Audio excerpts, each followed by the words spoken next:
When I say Mavericks on the, you say move. Mavericks on the move. Mavericks on the move. Thank you so much for joining us today. Welcome to Mavericks on the Move. My name is Jamilah Corbitt. I am the creator and host of Mavericks on the Move, where we bring together entrepreneurs and business professionals to create symbiotic partnerships. We have an awesome lineup for you today. We're all about fertilizing your business soil. So if you're in business, you're going to want to stay tuned. Show the world you're a Maverick on the Move by grabbing your signature merch from our online store. Visit mavericksonthemove.com/shop to securely place your order. Worldwide shipping is available. My first guest built several companies, and now he guides others on how to do the same. Please help me welcome to the stage Pete Gragnano.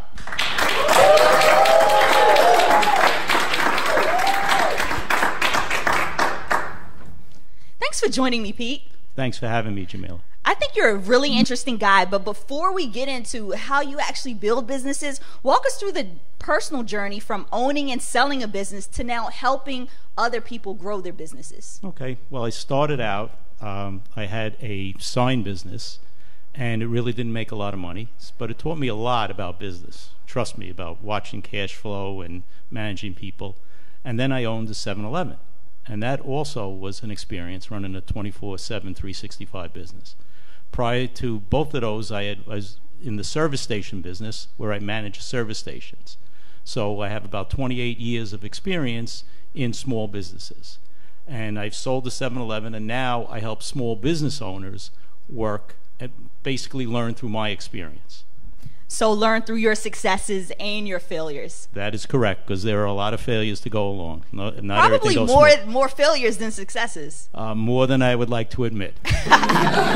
So for those who are wondering, what's the difference between owning a franchise and owning an independently owned business? Well, basically, they're both the same. And the franchise is a business that's maybe an enhanced version of a standalone business. For example, if you open up Jamilah's Burgers, you have to market, you have to develop a recipe, you have to source everything.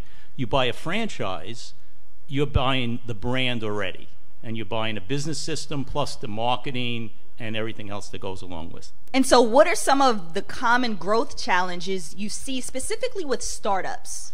Well, startups are difficult because when people start a business, they generally start by themselves. And now you're a one-person show. I call it the CEO, but the Chief Everything Officer. You do everything from take the garbage out to try to make sales to service your customers. And then over time, then you'll have to expand that. But in the beginning, it's a challenge because personnel, you're by yourself, then you have to hire people. Your initial hires are crucial because if you're a one-person show, you hire somebody, now that's doubling your workforce. Money is always a factor, so on and so forth. And because you're I like to call you a serial franchise owner because you've owned so many franchises, and even the business that you're in now, and being a growth coach, you're part of a franchise, correct? Correct. You've seen successful templates of various processes and procedures, which I know has fueled your growth in your businesses and helps you also help other people. And so how important is it for growing companies to establish their own set of operational guidelines? Well, it's crucial if you want to scale up. If you're only going to be a one-person show all the time, even then you need some organizational structure. But as you start to grow, you have to implement management, you have to have organization, charts, job descriptions. It's going to help you scale. Without these in place, there's no way you can do it. Or else you'll be, again, the Chief Everything Officer, but you'll have everything comes to you and your business will never grow. And I think that's where a lot of people get stuck, is they get stuck in the everyday, I want to do everything, and I'm scared to delegate, or I'm scared to hire because then that other person can't do the job better than me. So what would you say to that person? Well, you'll always have that. No one will ever do the job the way you are. We are all unique. So I always strive for the 85-90% rule, that someone will do the job at least 90% as well as you, but you need to train them. That's the key. You need to bring someone on and you have to give them the training. And the delegation, usually if somebody doesn't do the job, it's maybe we did a poor job of training them. Oh, so the onus is on leadership and not on the person. It's always on leadership. I love that. So what are some of the common growth challenges you see specifically from small businesses or even startups? Well, startups, the biggest challenge, I guess, is always getting customers. That's something. The other challenges could be just the fact of hiring employees. Starting the money is always a factor. Because a lot of businesses will just run out of cash before they can get up and running, before they get enough customers or what have you to stabilize their income. So cash is king. And so how can people fill their sales pipeline? How can these early companies get enough in their sales pipeline to sustain their cash flow? Well, the key, a lot of companies don't spend money on marketing. And if you don't market yourself, people aren't going to know you. That's why McDonald's, wherever, is the way they are. Part of it is because there's always advertisement. They're always marketing themselves. Nike, you name all the companies that are successful, they've built from scratch, but they've built up through marketing. That's the key. You have to invest money in marketing, and that's the first place a lot of people cut at times. Yeah, because people see marketing as a non-necessity.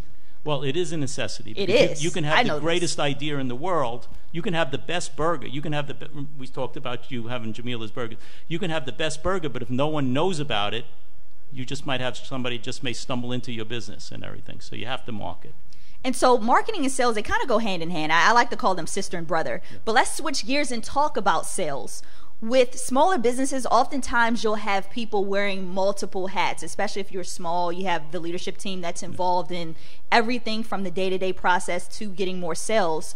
So what can small businesses do to improve sales performance and maximize bottom line results? Well, the whole key is getting the right sales mix, and then growing your sales base. You can't be too reliant on a single customer or two or three customers, because if one of them leave you, you're going to have a problem. So you have to expand your customer base. You have to either retain your existing customers are always key. The next thing you do is go out and try to attract new customers. And then if you have existing customers, then you try to either upsell or cross-sell them on something. The restaurants are the best one. If you go and you sit down in a restaurant, the waitress always comes over, can I get you a drink? Can I get you an appetizer? When they're always done, do you have room for dessert? So they always try to upsell. So that's what it is. And then sometimes they try to refill your drinks, knowing that drink costs $5 a refill. That's it, because they're working on the revenue and they're working on tips. Yes. But there's one thing that people do that on sales that they sometimes don't, and that's sometimes you have to get rid of customers, believe it or not. Wait. So let's talk about that. What do you mean get rid of customers? I'm done with you. Well, there's certain people that'll push your buttons or just make you spend so much time, and they don't really contribute to your bottom line, that you either do one of two things. You raise the price for these customers to make it worth your while, to give you the return that you need, or you just say, I'm sorry, no matter what I do, maybe it doesn't please you or something like that, and we're going to part ways. And more importantly, you can then spend that time on your better customers. Okay. So I want to play the devil's advocate here a little bit, because let's say you have that customer who just demands your time, but they're maybe 25% of your revenue. Then what? Then you have to bite the bullet. You have to bite the bullet, or you have to do a second thing. You have to hire somebody, maybe have that person deal with that. Because maybe it just could be a personality conflict. Mm-hmm. Okay, so let's say a company is experiencing stagnation. They're profitable but can't seem to break through their own revenue ceiling. What would you tell that company's leadership team? Well, first of all, a coach really doesn't tell.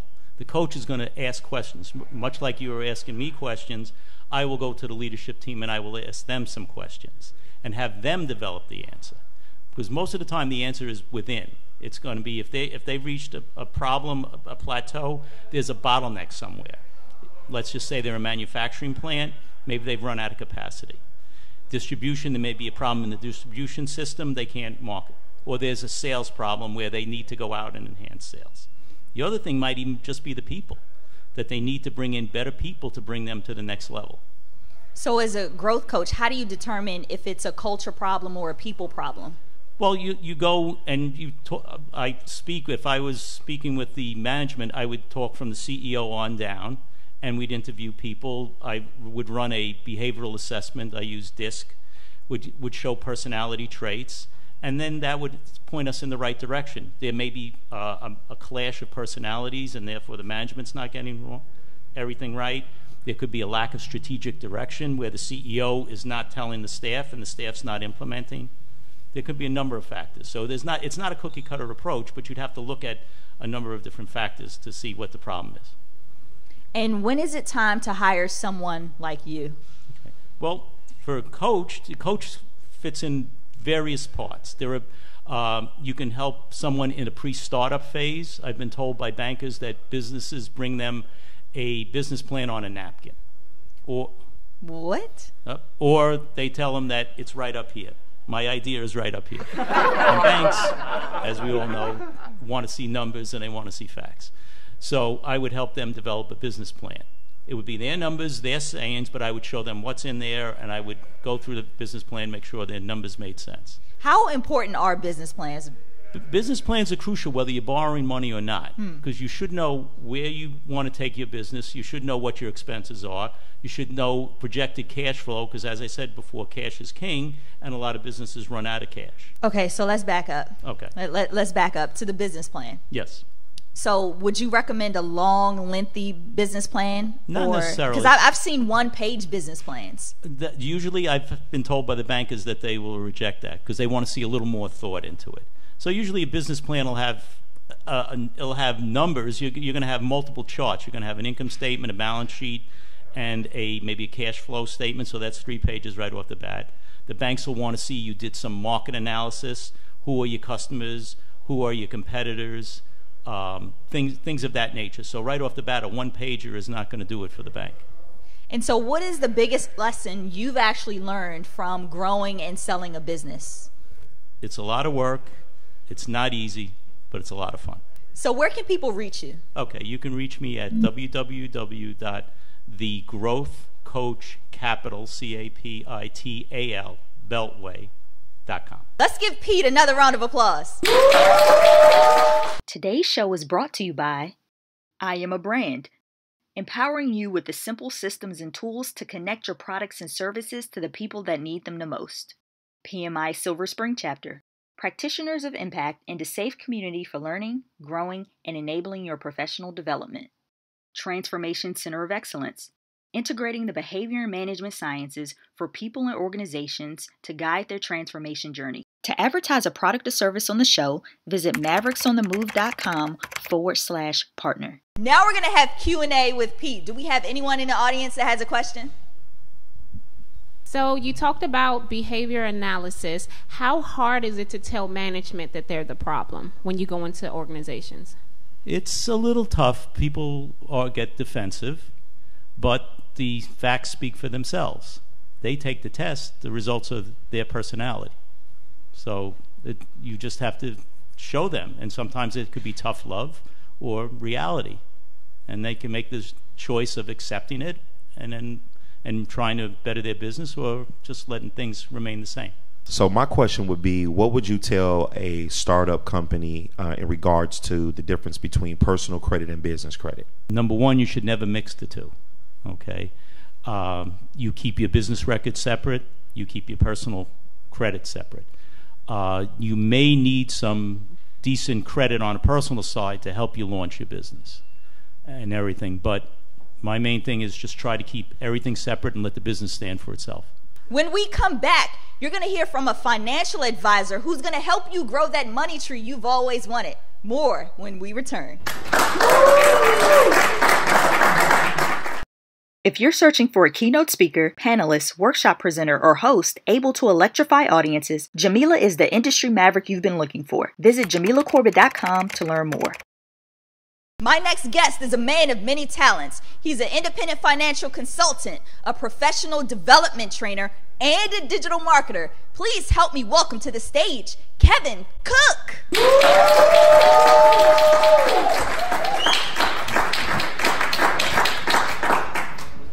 Welcome, Kevin. Thank you. Before we get started, tell us how you became the Kevin Cook. The world famous, right? Yeah. Yes.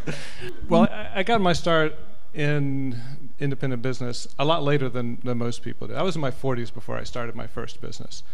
And you look like you're still in your 40s. I'm a little bit past that now. But I've always been a little bit of a maverick, I guess.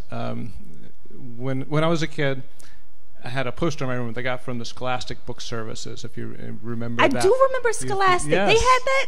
Oh, yeah. We had that way back Wow. when. Yes. And it was a poster of a dandelion that had gone to seed. The wind was blowing, and the seeds were starting to blow away. And there's a quote on there. It says, "He not busy being born is busy dying."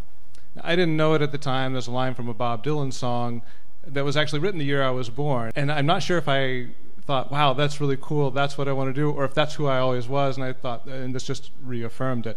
So I've always been somebody who enjoys new things. I like to meet new people, go new places, learn about whatever is out there in the world. So, but I took a conventional path, and for a long time, and then back in 2005, decided it was time to go out onto my own and be my own business person and lead my own life. There's some other things that go in there. I've always been somebody who enjoyed teaching. I like helping people achieve more, reach the potential that they're trying to get to. That's always a lot of fun for me, whether it's in business. I was actually a teacher for 4 years, started at the 8th grade. I worked in state government. So I worked with a lot of different kind of people, and I think that's always something I've sought out, is in any job I had, even if it was a regular kind of job, is one where I'm in contact with a lot of different kinds of people, and I'm always learning something new. So that's, and now I'm somewhat coming full circle, starting the professional development training, adding that on. And so let's switch gears and talk about money a little bit, because as a financial advisor, you help people grow their money tree, as I would like to call it.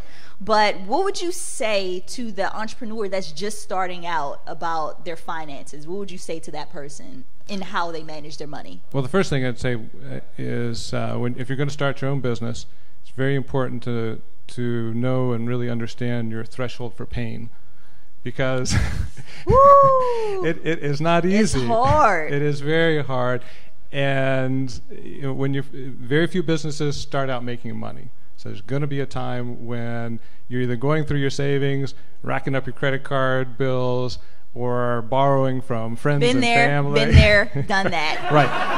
And before you start, you need to know how far you're willing to go before the money starts to come in, and how far. And if you're on your own, nobody's dependent on you, you can go all the way down to the bottom pretty easily, and still be okay. So you know what? If this business doesn't work, I'm going to go out and do another one. Even if I end up, I'm penniless, that's okay. I'm going to start again. And there's some very successful people who did that in their lives. If you have 3 kids and a mortgage, you have to think about it a little more seriously. You might still be willing to mortgage, further mortgage the house to finance your business, but you have to know what that might entail later on. So knowing what you're willing to go through, and this is not coming from me, I got this from somebody else, but to succeed, I said, it's not so much what you're willing to do, but what you're willing to give up. There's a lot of sacrifices on this journey. A lot of sacrifices. And you know about that because you deal with money. That's right. Yes. And so then, so once you get started, you need to, any money you're spend, you need to spend money when you start a business. You just need to spend it wisely. And a lot of times, people don't want to spend it on the really boring things that are really going to make the difference in the business itself. And your last guest talked about marketing. Now, marketing could be interesting, but people don't want to do it because there's a lot of expense up front, and it might take a little while to see the return on it. But, of course, how else is anybody going to know you're there? There are a lot of other things out there. You need a good attorney. You don't need to go to an attorney for everything, but especially in certain businesses, if you don't set up your contracts right, if you don't set up your employment agreements right or service agreements the right way, it's going to come back to bite you. Same with a good accountant who's going to keep you out of tax trouble and maybe even find money for you that you didn't know you could get back on your taxes. So spending that money on the things that count, the things that are going to allow you to be free to do what you want to do are crucial. And as a financial advisor, what's your investment philosophy? There are 2 parts. One is to know yourself. And the other part is it's really simple. Don't put all your eggs in one basket. I think to me it's very important to know yourself, because things are not always going to go well. There are going to be down times, and you have to know, again, it's that threshold for pain piece that we talked about. If you are somebody who can't take volatility, well, if you can't take turbulence and volatility, you're probably not going to go out on business on your own anyway, because those are risk takers in general. A lot of individual investors will underperform the markets, because instead of buying low and selling high, they do the opposite. They buy in when things look good, and when things start looking bad, they say, I can't take this anymore. I wasn't as much of a risk taker as I thought. I want to get out. And a lot of times they'll get out right before things turn around. There were a lot of people, back in the Great Recession, I think it was March 9th, 2000, whatever year, 2009, the market hit bottom. People were really bailing out. And then a bunch of other people looked at it and said, wow, this is a good time to buy. That's right, this is an opportunity.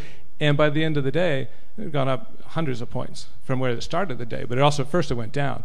And you have to know where you are. And it doesn't matter. You don't need to be an aggressive person. You don't need to be, you can be whatever makes you comfortable, whatever allows you to sleep at night. Because you're trying to run a business.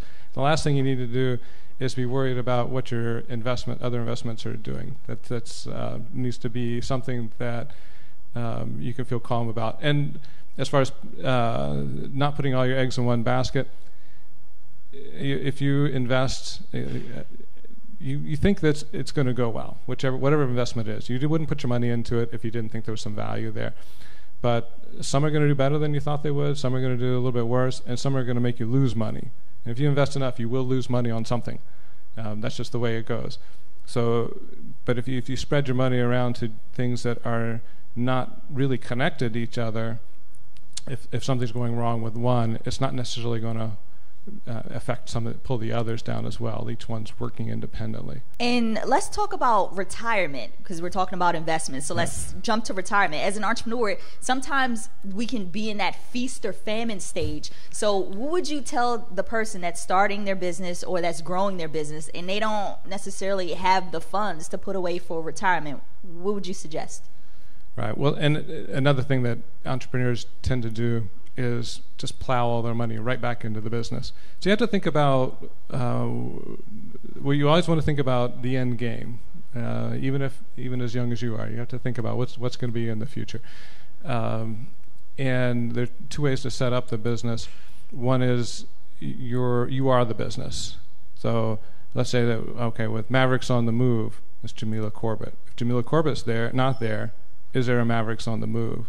If not, then some way or another, you need to find a way to sock away some money for the future. And it might mean cutting back on some of the things that you're doing. Not for the business, because you want the business to grow, but maybe there's some other ways that you can cut back on your expenses. Personal sacrifices? Personal sacrifices, that's right, yes. So I can't go shopping. That's right. But the hair, got to keep the hair. That's necessity. That is a necessity. That is you. That's part of your brand. So anyways, if the business is going to go away once you stop being part of it, you need to find a way to put money away, whether it's in a tax preferred account, some kind of retirement account, or in something else has a chance to grow. The other option is to create a business that you can sell at some point. And so you're putting value in the business. And the way you know it's a business you can sell is that if you go away for 3 weeks or a month and you come back, the business is still there, it's still making money, and it hasn't fallen apart and nothing's blown up. If you have a business like that, then it's a value to somebody later on. And you need to continue to build that value, because that can become part of your retirement plan. It doesn't mean you shouldn't be putting away money into some kind of retirement account, and those are good too, because if you're a business owner and you're putting money into your retirement account, and you have one for your employees, there are tax advantages to that. So what's the biggest common mistake you see entrepreneurs making with their money? Again, I think what I referenced before, a lot of times they're not willing to spend the money on the things that are most important. They try to do everything on the cheap, and some of the things you shouldn't. So you want to think about what really is your business, what drives your business, who you're trying to reach, and how you reach those folks. And everything that you put your money towards needs to be geared towards those things. And you don't want to skimp on those. You can skimp on a lot, maybe a lot of other things. Maybe you don't need to have an office. Okay, my office is generally wherever I am, and it's probably the same for you. Why spend the money on it when I don't need it? If you need office services, because it's sexy. That's right. If you need office services, there are a lot of companies that can provide that for you at a very reasonable cost. But you don't want to, like I said, you don't want to skimp on attorney, the accounting, the marketing. If you're hiring, pay money to hire somebody who's going to do a really good job for you. Because as a business owner, it's different than from when you're the worker. Sometimes if it's just you, then of course you're doing everything. But you want to get to the point where you're running the business and somebody else is doing the work. And so being willing to spend money on those people so that you get the quality that you need is very important. We know that the digital landscape is transforming the way brands and consumers connect with each other. So I want you to elaborate on how important is storytelling as it relates to your bottom line. So again, the story is how we connect with each other. With the digital landscape, people, I think in the beginning they thought, we have a website, that's all we need. People are going to come to us and they're going to buy, and that's probably why a lot of them failed back in 2000, 2001. That bubble area. the bubble, yes. But the digital marketplace is just another way to tell your story. If you are just a commodity, then why should they go to you as opposed to anyone else? If you're using your digital marketing to tell your story and to promote your brand so that people understand who you are and they feel that connection, they're going to be more willing to buy from you. People want to buy from the people they feel connected to. They want to. That's why you see on all those influencers on Instagram.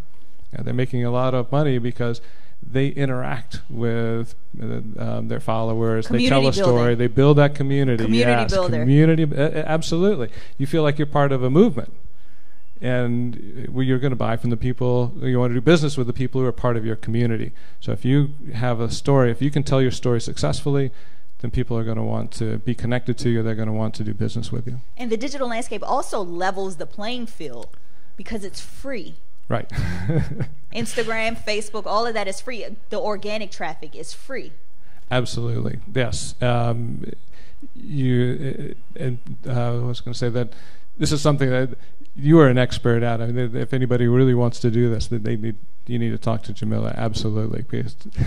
Well, you're talking about branding. So when I think of Jamilah Corbitt, I think of somebody who's very dynamic, somebody who is always getting things done, and who is great at telling stories and helping people get their stories out there. So you've created that brand, and that's what comes to my mind when I think of you, because you've spent the time and you've done the work. And everybody needs to do that. Thank you so much.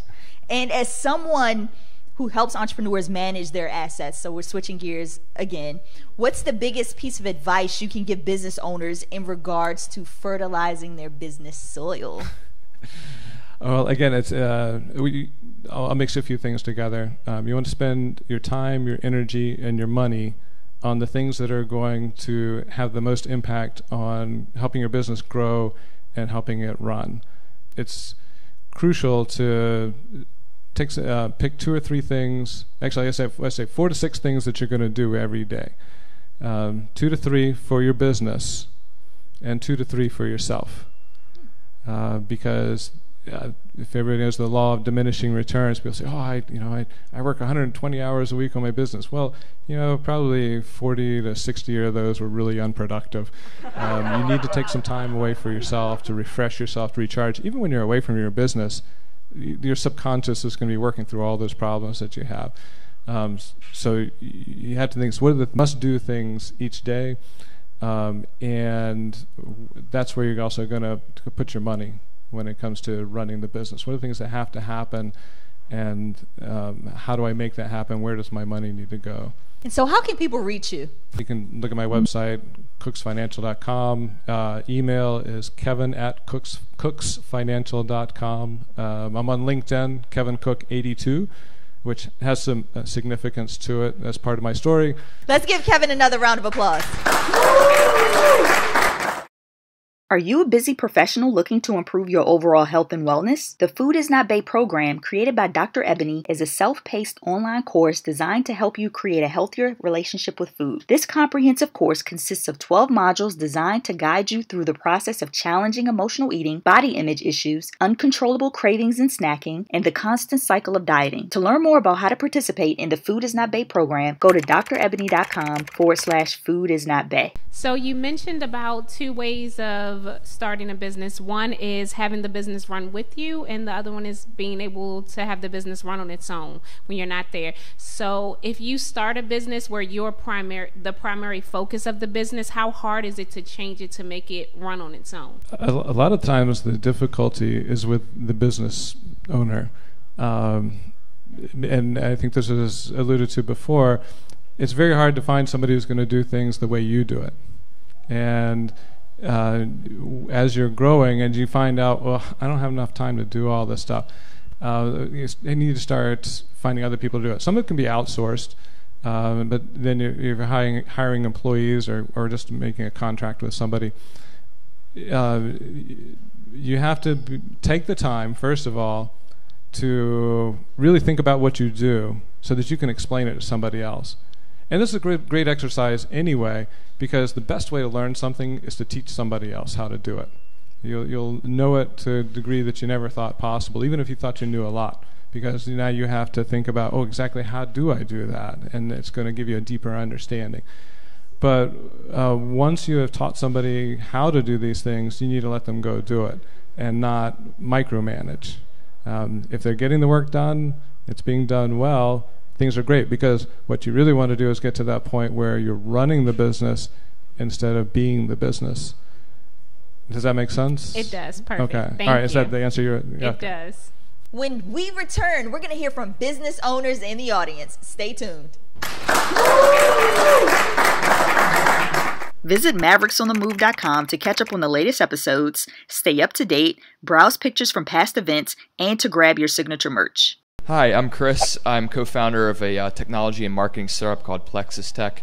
Our main mission is to partner with top-end service professionals and e-commerce businesses to create high-converting webinar presentations to promote their business. And then we also do paid traffic through social media and email advertising.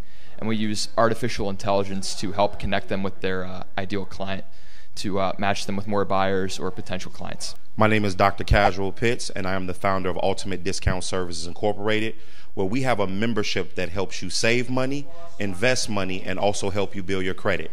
So please visit our website, www.udsinc.us, and get in touch with one of our representatives to help you save, invest, and build your credit. And that's today's show. Thank you so much for watching. If you're catching this on YouTube, don't forget to give this a thumbs up, comment, share it out, and subscribe to the channel. Remember, each one teach one, each one reach one. When we